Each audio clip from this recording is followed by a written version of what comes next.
ये जो पूरी तस्वीर है ब्यूरोक्रेसी की, वो इस हमाम में सब नंगे नज़र आ रहे हैं। अगर कहानी सच में जांच वांच के लेवल तक पहुंचती है, अच्छे से जांच बिठाई जाती है,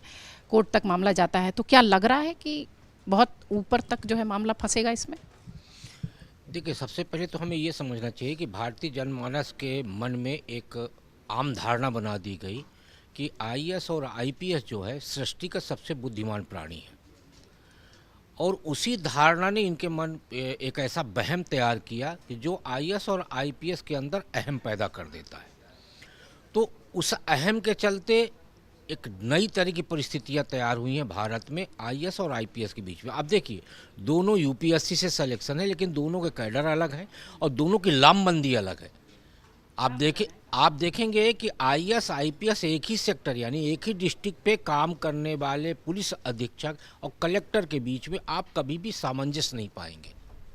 दोनों के बीच में अधिकारों को लेकर कहीं ना कहीं पेच फंसी होती है। अब यदि हम मान लें कि पूरन सिंह जी जो आईपीएस हैं, उन्होंने आत्महत्या किया, 13 अधिकारियों के नाम दिए, 9 पेज की चिट्ठी लिखी, तसल्ली से चिट्ठी लिखने के बाद उन्होंने अपने प्राण त्यागे, तो यदि उनकी बात सही है तो एएसआई ने जो आरोप लगाया है उसको हम गलत कैसे मान लें?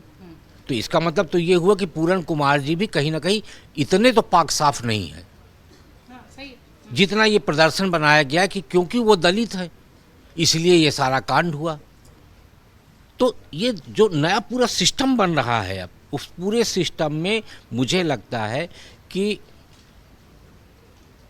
अपने केंद्रीय मंत्री नितिन गडकरी जी एक कार्यक्रम में बोले थे कि इस पूरे सिस्टम में जो नीति निर्धारण तंत्र हैं उससे आईपीएस और आईएएस को निकाल दिया जाए तो पूरा देश की बहुत सारी व्यवस्थाएं सुधर जाएगी। यदि इनको मूल काम में लगा दिया जाए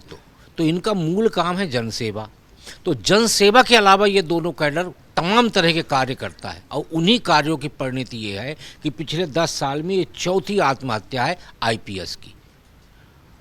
एक ऐसा युवा 29 साल का भी आत्महत्या किया है जिसने आरोप तो नहीं लगाया,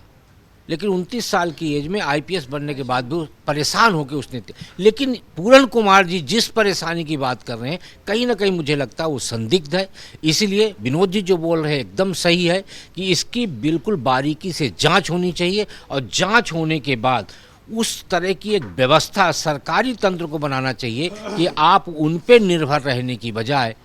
उनको निर्भर बनाइए जनसेवा के लिए।